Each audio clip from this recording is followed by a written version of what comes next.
Echo here. How are you guys doing? It's early morning. It's 3:35 in the morning where I am right now. I'm very tired, but I felt like I needed to get this video out. It's another theory video that I have, and sorry, this one is going to be a bit longer, and it's probably going to seem completely all over the place, but it makes sense to me, and I'm really hoping that it's going to make sense to you guys as well. It is kind of a continuation of my Frisk / Kris theory from my previous theory video that I did. But before I get into it, I wanted to give another personal shout out to Memberly. And then I wanted to say thank you for one. Like I said, I'm very introverted, and I don't take compliments easily because I'm very self-negative, and I have a very, very self-negative impression of myself, I guess, if that makes sense.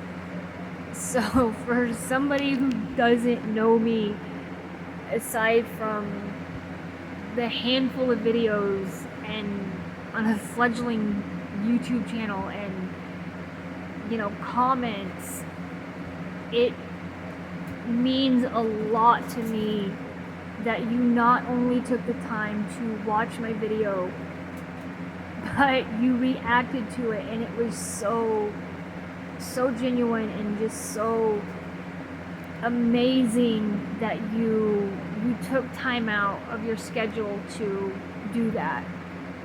So I wanted to say, from the bottom of my heart, I wanted to say thank you. It meant so much to me, and it still means a great deal to me that you would do that you would watch my video and you would react to it. So I wanted to, like I said, I wanted to say thank you. It means everything to me. You have no idea what a confidence booster it is to me. So thank you so much. You are a wonderful YouTube content creator. You are amazing. You are you listen to your audience. You don't, it's like, oh, well, my audience wants this, but I'm going to do this instead. You actually take the time, you listen to your audience, you talk to them, you engage with them. And that's something that a lot of YouTubers, I feel, don't really do. But you are one of the few that does, and it's appreciated. It really, really is. So I wanted to say, like I said, thank you. Your reaction and the fact that you not only commented, but you took the time to watch it, and then you put a video up, and I did watch it. I did. It means so much to me, and I wanted to say thank you. Now, I have this reaction, or not reaction to, I have this theory video that I wanted to put up.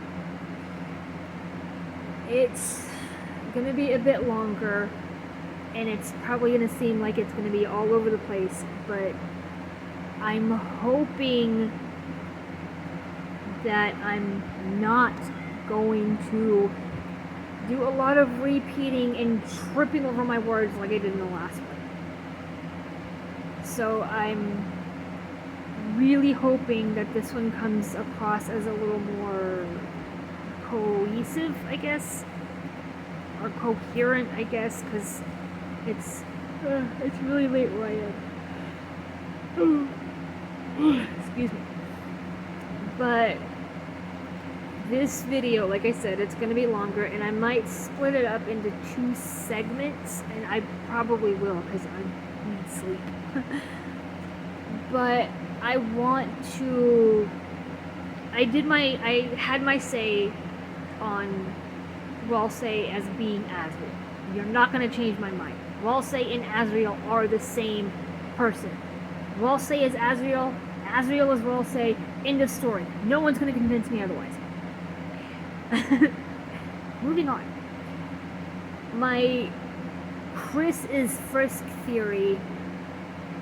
I hinted, or I said, that theory is a little dark. I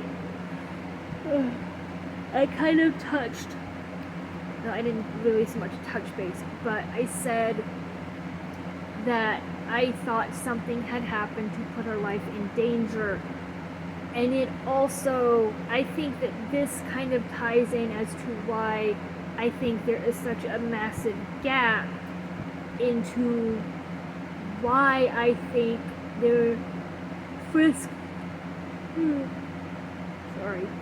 Frisk looks like a child in Undertale, but Frisk/Kris looks more like a teenager in Deltarune. It's probably going to be really far-fetched and sound completely out there, but like I said, this is just how my brain works, so work with me. First of all, I want to go back to the final probably roughly 5 to 15 minutes of the pacifist ending in Undertale.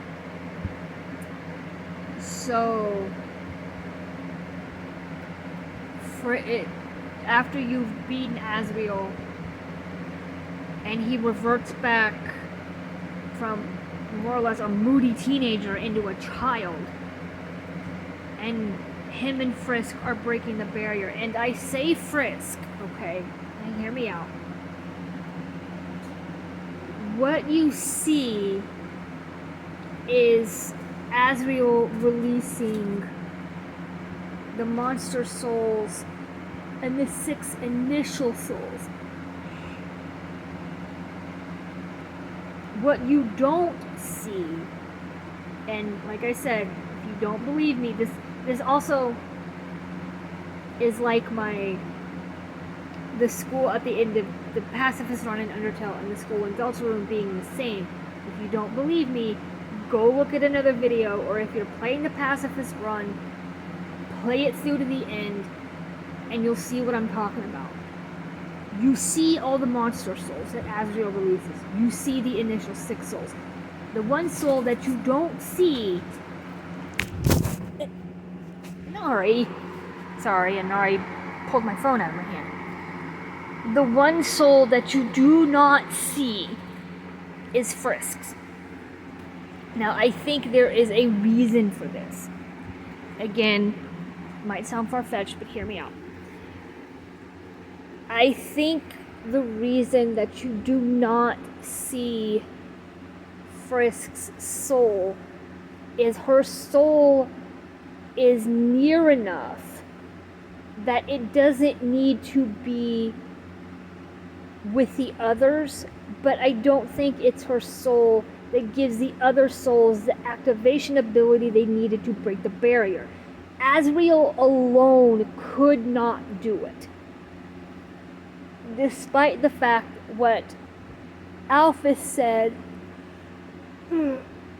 it takes a human soul and a monster soul to break the barrier. One of each. But in the true lab, Alphys, when she coined the term determination, she mentioned 2 things: the will to keep living and the resolve to change fate. Hear me out. I think the reason why you do not see Frisk's soul, like I said, is her soul was near enough, it didn't need to be present. That's not what gave the other souls the ability to shatter the barrier. It was Frisk's determination, her resolve to change the fate of the monsters that had been wronged.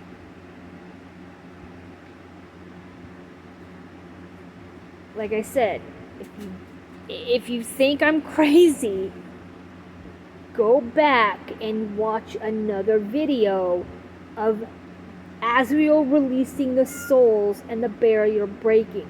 I'm telling you, you don't see Frisk's soul. You see the monster souls and you see the initial 6, not hers. And again, I believe the reason for this is because it wasn't so much her soul that was the key, I would like to say, to breaking the barrier. It was her determination. It was her resolve to change the monster's fate, not her own. Okay, not her own fate, but the fate of those of her friends. Now, my previous theory video that I put up about Kris and Frisk being the same, I had mentioned Chara possessing both Frisk in the Genocide Run in Undertale and Kris at the end of Deltarune Chapter 1. I'm going to go into a little bit more into this as to why I think Chara has this ability, and it also, like I said, kind of ties into my theory as Kris and Frisk being the same. Again, might be far-fetched, hear me out. I believe the reason why Chara has the ability to be able to possess both of them is not only because do I think that Kris and Frisk are the same, but if you go back through the Genocide Run, if you've ever done the Genocide Run, regardless of whether you've beaten Sans or not, I know I haven't, I've tried, believe me, I've tried over 400 times. I had it written down at one point as to how many times I died to Sans. It was over 400. But Flowey asked a very specific question. In the Genocide Run, when you are walking toward the Judgment Hall to have your face-off with Sans, Flowey asks this: how then did you get back to the ruins from here? And then he gets that little spark of recognition. Oh, I know. She must have taken you with her when she left, and gave you a proper burial, rather than hanging out in the basement forever. Now, I just recently put 2 and 2 together on this.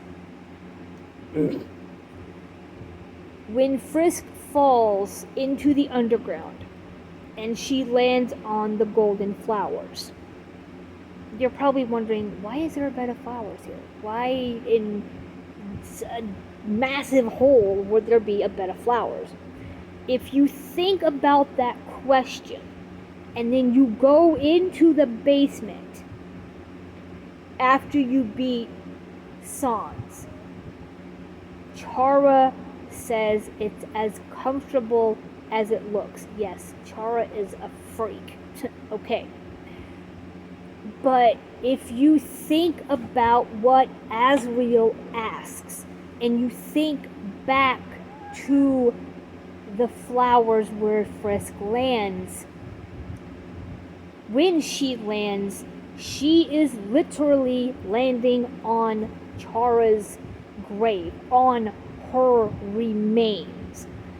I think that when she landed, when she fell, somehow or another she jarred Chara's spirit loose, and Chara attached herself to Frisk, giving her the ability to travel farther away from her grave, which is why she's able to take possession of Frisk in the Genocide Run.